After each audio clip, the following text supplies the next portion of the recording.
Monday, Avengers. Thanks for joining me today. And today we have Jaylen Lewis, mother and sister, to just go a brief interview of what happened with Jaylen Lewis on September 25th, 2022 of last year. And don't forget, before I start, I always say this: I need your help. I need your help. So make sure you are signing the petition. You are signing the petition, and you're also sharing the petition. And it says, "We demand transparency. We need answers." Hashtag justice for Jaylen Lewis. Make sure you are hashtagging this on Twitter, Facebook, and all social media platforms. Also on IG, all social media, even on YouTube. Okay. We are currently at 1,071 signatures, and we need to get to 1,500 signatures. I think that if we all keep sharing this petition by Friday, we can at least have, I would say, just make a goal of 1,200 signatures by Friday. Okay, so by Friday, I want to log in and I want to see 1,200 signatures. So I need you all to share it with every one of your contacts. Tweet this, post it on Facebook, post it on IG, on TikTok, everywhere. And 1,200 is not really hard to get to. Come on, by Friday, right? And also, what I need you to be doing is when you're going to this petition at change.org/Jaylen Lewis. That's easy to remember, right? Change.org/Jaylen Lewis. That's all you have to remember. It's a short URL. And if you scroll down the petition, I'm going ahead and zoom in because I want to make sure you see this. Okay, I want to make sure you see what's going on. You go on to this petition. You scroll down, keep scrolling, scroll, because I put a lot of information. If you are new to this case and you don't know what's going on, go to this petition. It has a lot of information of what's going on. I have included videos. I have included news links. I have included a previous interview. And since there is a previous interview with Gerald Jackson, that's why I said this interview is going to be brief, because when you have a loved one passes away, you don't want to keep retelling the same story, reliving it. It can be triggering. However, I did want to bring the family on just so you can meet the family and see who we are advocating for and fighting for justice for. Okay. So again, if you scroll down the petition, it says, how can you help? How can you help? It says, help get answers and justice for Jaylen Lewis by contacting the following people, the officials, agencies, and entities that I have. And for some people, you don't want to send individual emails. That's fine. You can send a group email, and a lot of you, now come on, y'all like to send group texts, group emails, and a lot of things in groups. So all you have to do is send group emails to the people I have submitted onto this petition. And if you scroll all the way down, it will say take action and contact the below officials and entities. And I have everyone from the governor to the attorney general, DA, to the mayor, to everyone I could possibly think of that can effect change or help bring justice for Jaylen Lewis, because we have to be honest, we have to apply a lot of pressure, because this is Mississippi, the good old boys scratching each other's back, maybe even covering up things here. I have been on phone calls, and trust me, there's a lot of covering up and fishy things going on with this case. So we definitely have to be on top of it. So yeah, let's see here. We have Bailey Martin. We have the Mississippi Bureau of Investigations. We have the Mississippi Department of Public Safety. All these people need to be contacted, okay? And like I said, I have made it simple for you because I have added all the emails and phone numbers in this whole list, okay? So just make sure you are staying on top of it, okay? If you checked your last email, the first thing I want you to do is contact the Attorney General's Office of Public Integrity. That's Lindsay Cranford and Shirley Summers. Contact both of these women right here, these ladies, okay?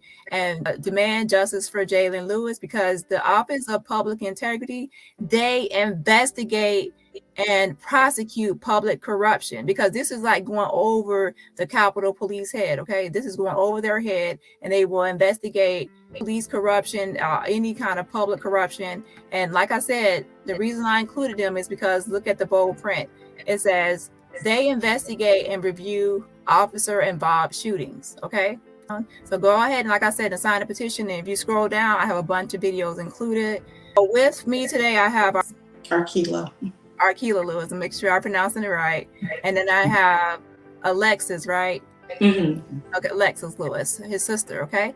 So I'm very sorry about your loss, and just hearing this story, I really, because someone sent me this story on IG and they said, we need you on this thing and we need you. And I heard about the case and I was like, I definitely want to help with this case.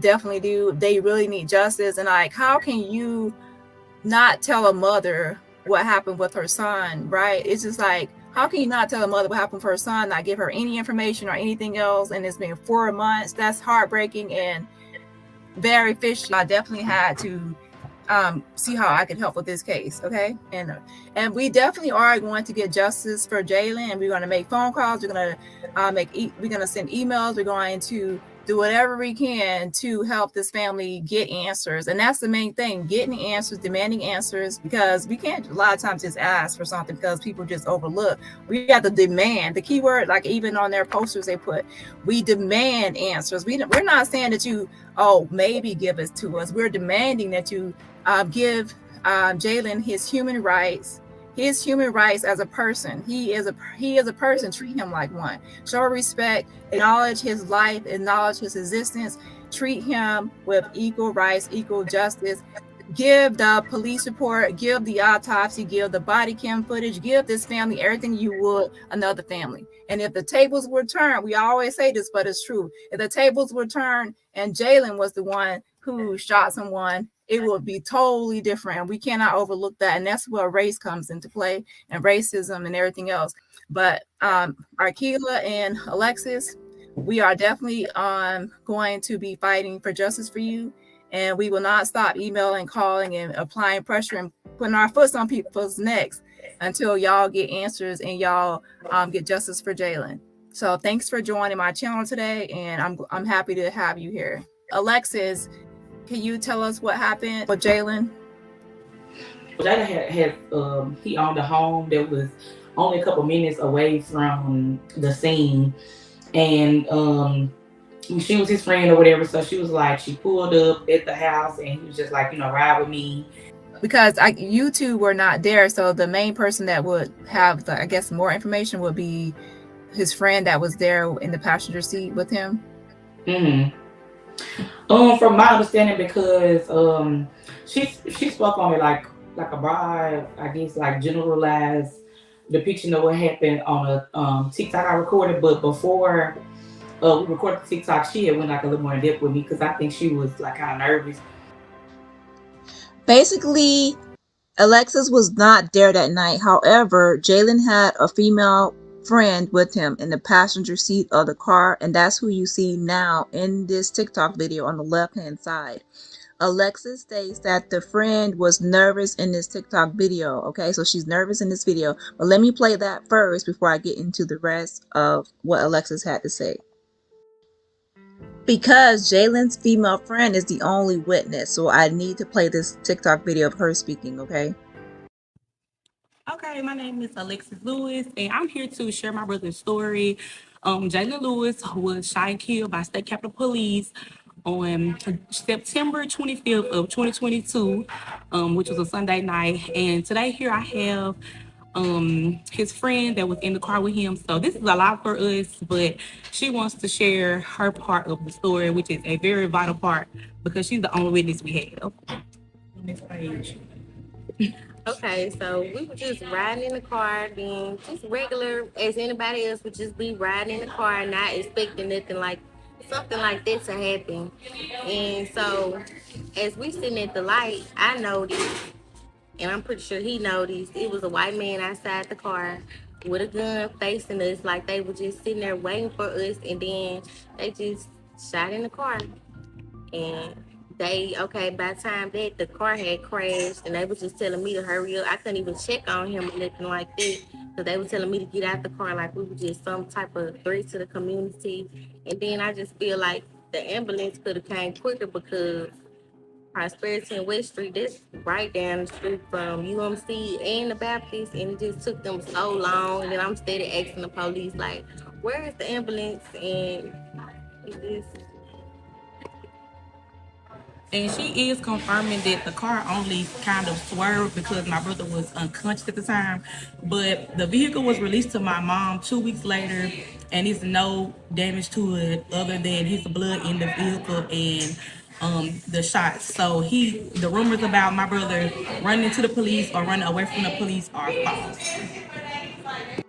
As they came up on this intersection, I think it's very important that we emphasize that this police officer was not in his vehicle. She said that this police officer was on feet pointing a gun at them in the vehicle. Okay, not to mention that this incident happened in Jackson, Mississippi. This is where we live, this is where we're from. But my mother and family and I and his friend as well, we all deserve answers.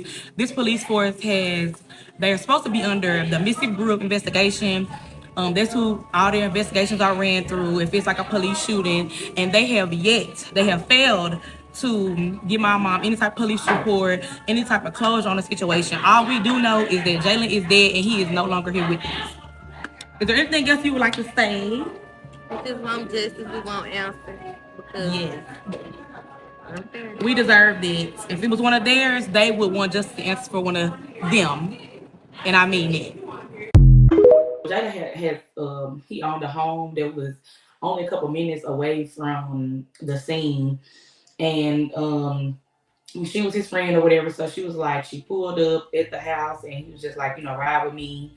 And she was like, he was kind of playing around or whatever, like I don't know where we going or something. But I think they were just gonna really like bust a block because like the way they had went is really like they was coming back to the house, like not going far. I think he just really wanted to play around in his truck. And she was saying that they left, well, you don't know these streets, but it's just a street called Williamson, and then they went up, what's that long street, by Murrah? They were going up. Oh, I thought it was West and Mays. That's yeah, before they got there though, it's a long street. Medgar Evers. Oh yeah, Medgar Evers, and then they turned off on another street, and then she was saying that they were. That's what I said. That's what I thought it was. I'm sorry. So turning off Williamson and then turning on Woodrow Wilson, and then they turned like another corner or something.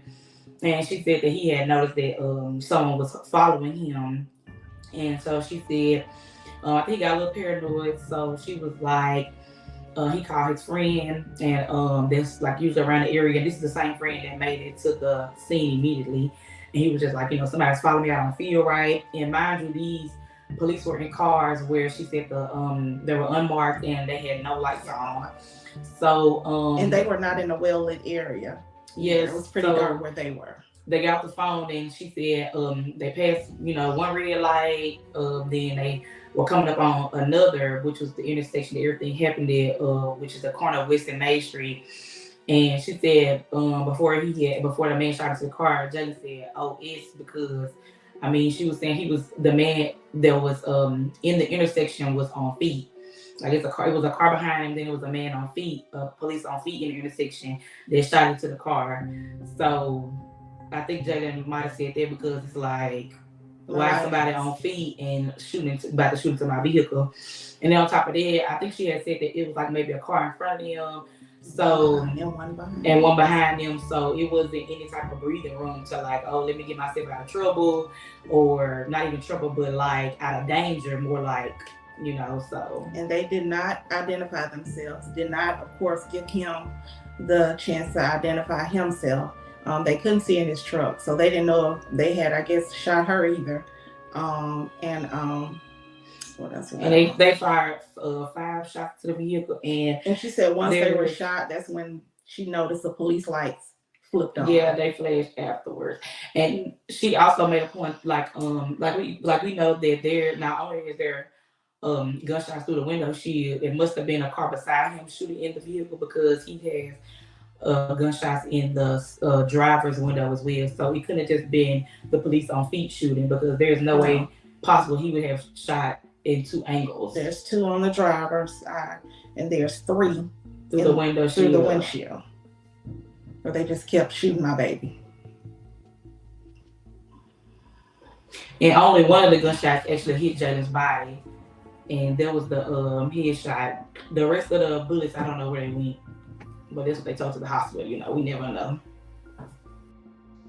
With Arkila Lewis is Dr. Dwayne K. Pickett from the New Jerusalem Church of Jackson, Mississippi. This is 2 of the bullet holes here. There's 2 2 here, or 3.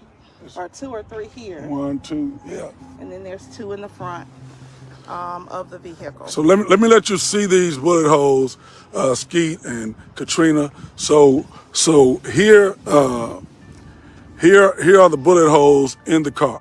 All right. So this is bullet hole. And notice this is on the side glass, right? And here's a third bullet hole. So 3 bullet holes on the side and 2 bullet holes on the front. 2 on the front, and notice they're on the driver's side right, so not coming from somebody that was directly in front of a vehicle, right? So look at what took place here. All right, this is what happened. Now, remember, he was driving in the car, and there was actually a young lady over here. In regards to what was going on, there are 2 bullet holes there in the glove compartment. She was not hit, and here is his actual blood. So his blood is still on the seats. His blood is on the seats here of this vehicle. Okay. Now, mind you, he was driving. He pulls over. He doesn't know who's actually following him. They don't turn on any lights. They do not identify themselves. And this is the result. Now, understand this, and I need you to hear this very carefully. When we first got word about what was going on and what had happened, you know, Ms. Okila was trying to find out what happened. So my sons and his brother and other friends said, hey, man, what happened? Because nobody would know Jaylen as a violent kid. Okay?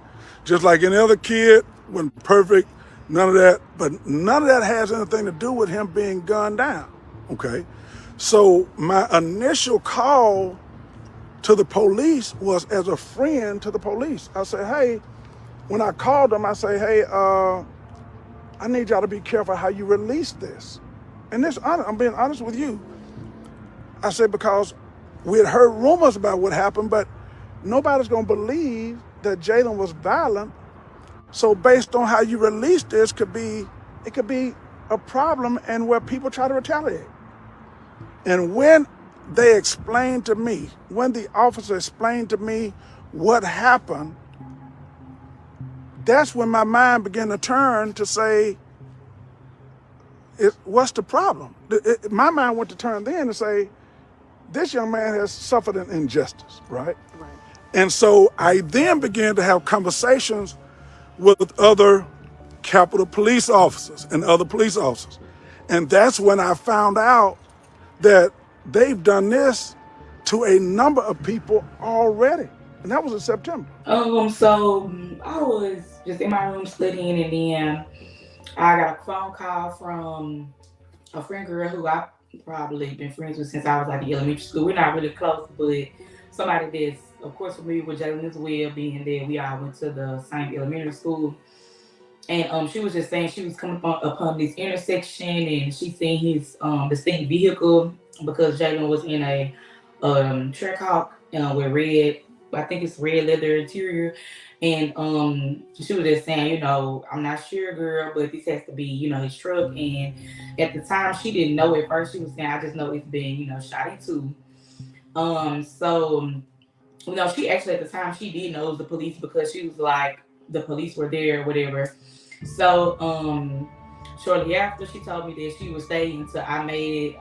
So me and my sister, my big sister, we went to the scene, and then We were coming to the scene. By that time, Jaylen was already carried to the hospital, and they were standing around. They had basically popped his trunk, popped his hood, had all the doors open or whatever, like they were trying to find something. At first, they had the caution tape around the crime scene to like a certain extent, so you could still kind of walk pretty close to see what was going on. And then, like, once they knew that like family was out there, like immediate family, they decided to push the caution tape back. And while we were on the scene, officer was telling us that we would hear back about something that was going on that happened at night. So we stayed out there and waited for a couple answers. And then the people that are supposed to be their bosses, which is NBI, the State Capitol Police, that's who they report to.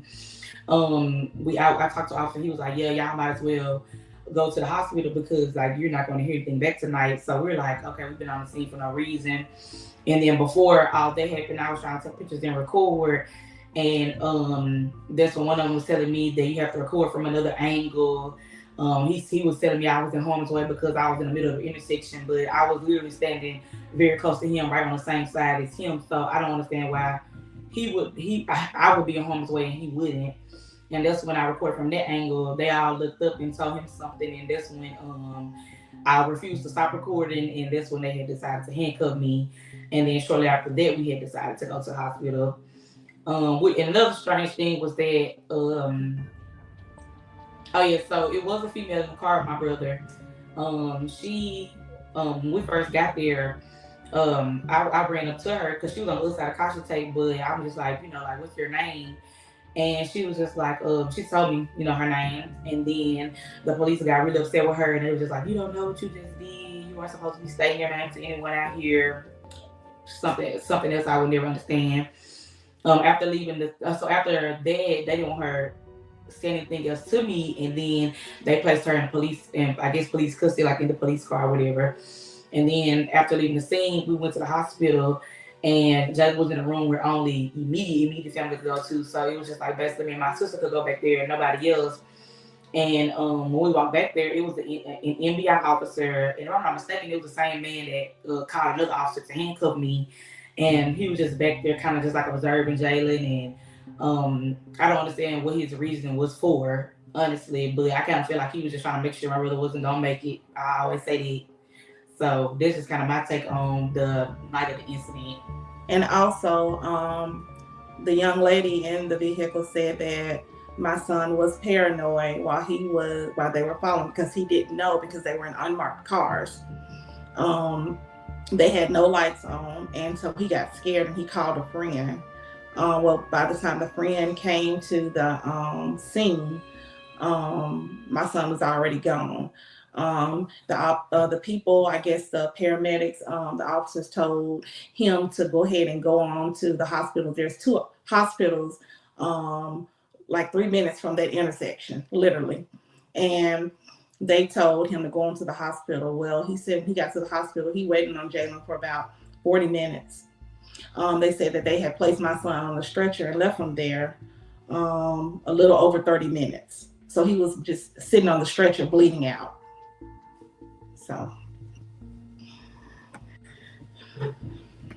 So they really just left him on the stretcher for 30 minutes before transporting him to the hospital? Yes. Yeah, they had him on the back of the ambulance, and the girl that was in the car, she even knows that they took a while to pull off, because the friend, he made it before anyone, and he was saying that they really didn't want him on the scene because he got there so early, to the point where they had to even put caution tape out because Jaylen had just talked to him. And so that's the video I had placed on TikTok with the snip clip, I guess, or whatever, with them rolling Jaylen on the stretcher and placing him on the ambulance. That's when they told him, like, oh, sir, you can go ahead and go to the hospital. He'll be there shortly.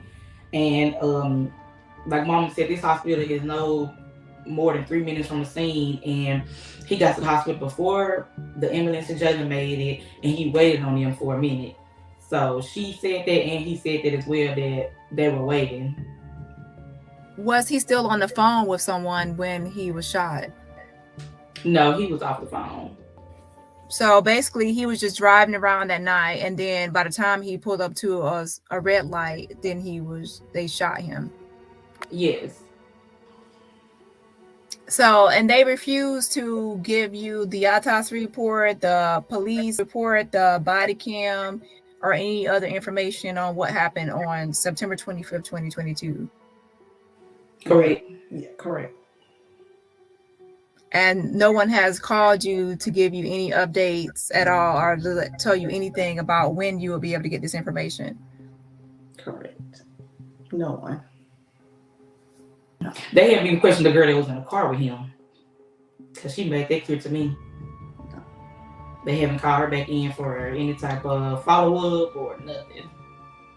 Did you talk to the medical examiner? I talked to the medical examiner was around the time that that they released him, before we buried him. And I've called several times, and they always say they were still working on it. And that's it. The strange thing about that is that once you release someone's body, that means that you have already done the autopsy, because you're not going to give a body and release it for a funeral to take place if you have not completed an autopsy. It does not make sense for 4 months later for people to say that the autopsy report isn't complete, because you're not going to bury someone if you haven't completed an autopsy report. That doesn't make sense, because you will still need to examine their body internally, externally, and everything you would need to do. Toxicology or any reports on that person, you will still need their physical body, or so it doesn't make sense for autopsy to take this long. Now, I've heard it taking maybe a month or so for some cases, but this has been 4 months, so that's just an excuse, just like not releasing the names of the officers. And here's what was so amazing to me, guys, when Ms. Lewis and I first talked, her main concern was she doesn't want this to happen to anybody else's child. And 2, she just wanted to know the facts. We wanted the Capitol Police Department to tell us what happened. We reached out to them, okay? Yes, we're saying it's a crime the police has done, okay? But listen, we reached out to them. We gave them time. Tell us what happened. Tell us what took place. Tell us who the officers were. And none of them, not one of them, not one chief, not anybody gave any information about what took place and who the people that pulled the trigger and why they did so. So yeah, that's why I said this whole thing screams cover up, and people are really trying to protect the officers more than the victim. It's just a lot of cover up going on. And I actually, just from making a few phone calls, I can see that people are well connected and they are interwoven, and people are friends with each other and covering for each other. Did you have anything else you would want to add? No, we just want answers. That's it. Okay, everyone. So like I said, this was going to be brief. I just wanted to introduce you to the family and to let you all know who we are fighting for justice for. So make sure that you continue to sign the petition at change.org/Jaylen Lewis. That's change.org/Jaylen Lewis. And remember, a petition is not just about signing a petition. It's about taking action, because anybody can sign a petition, but when you take action, that's when change happens. That's when progress happens. And action means you are emailing people, you are calling people, you are actually hashtagging, you are actually posting it. And you know what? Sharing it is actually an action too, because when you share it, the word spreads and everything gets around. And what I also need y'all to do is this. I have pictures. Yes, I have pictures. Now their identity will not be completely hidden, because now their pictures will be posted on social media. And keep in mind that they wanted these officers to remain hidden and protected. But now that is no longer going to be happening, because their pictures will be shown right now. And go ahead and post these, and if anyone recognizes these officers, then we can identify these officers. And you can always hit me up on Instagram, Dani Robertson YT, and let me know if you know the names of these officers. Okay, these officers were at the scene when Jaylen was shot and by an on-foot cop. And racism is involved, because like I said, there has been no police report, There has been no information given to the family. There has been no autopsy, there has been no body cam. There has been nothing. The family has not even been contacted about anything. It's like they just hunted him and then just let everything fall to the wayside. They have not done any justice for this family whatsoever. They have protected these police officers. They have really just protected these police officers. So now that ends right now. I am going to show you the pictures of these police officers. So they are no longer fully protected because their pictures will be out here now. Okay. So go ahead and feel free to share these pictures. And if anyone in Mississippi recognizes these police officers, if you ever had a run-in with these same police officers before or anything like that, let me know. Like I said, just hit me up on Instagram and let me know if you have ever had any contact with these officers or you know who these officers are. All right, so that's about it. And like I said, remember, justice for Jaylen Lewis, and I will keep updating you all on what's happening and what's going on. And again, thank you, Arkila and Alexis, for joining me here today.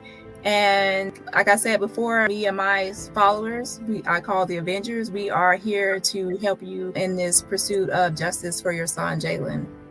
Thank you. Thank you. We want justice for our children. We want policing that is fair, is people are treated right, and not that a young man, if you see these bullets, I don't ever want you to forget this picture. If you see these bullets in this car, these again are the bullets right side of this car that they shot into. These are the bullets in this car. This is the blood of Jaylen Lewis. That's where he spent his last moments after being savagely shot like he was nothing but an animal by these savage police officers. And for any that say, well, he was using his car as a vehicle, here's the back of his car. The back of his car, they say, well, he backed up a little. Listen, we don't see enough damage in here to justify what they've done in any kind of way, any excuse they use. And look at the front of the car. There's no damage, nothing anywhere. When I'm saying to you that these people have savagely shot down another young black male, and it's wrong. And we want to handle it right. And this mother wants to handle it right. She knows the Lord, and we want to handle this right. We're not asking anybody. We don't want violence. We're angry, but we're going to sin not. We're mad as hell, but we're going to sin not. And they're trying to lie on this young man, and they're trying to make up stuff, well, in his past, he did it. Let me tell you something. Everybody had a past. And that has nothing to do with what they've done to this child, this young man. So I'm asking all of you, let's fight together. Ms. Lewis, anything you want to say? Just please keep my family in your prayers, and please let's stand together, and please let's speak out. Please. Please. If you are a police officer and you know what these people are doing on this force, at some point you got to cross the blue line and care enough about the people you're supposed to serve and protect than to protect a couple of rogue officers that have made up their minds because they've been given permission by the Governor Tate Reeves. They've been given permission by the Commissioner Tindell and Bo Luckett to do what they want to do. All right? Hey, so God bless you. God keep you. We're going to keep fighting. Keep us lifted up in prayer. We're too outraged to be afraid, and we got too much Holy Spirit in us to let their fear tactics and their targeting cause us to cower down. We need you, and we need everybody. Hey, God bless you. Peace. Jaylen Lewis! Just for Jaylen Lewis! Just for Jaylen Lewis! Just for Jaylen Lewis! Just for Jaylen Lewis! Just for Jaylen Lewis! Just for Jaylen Lewis!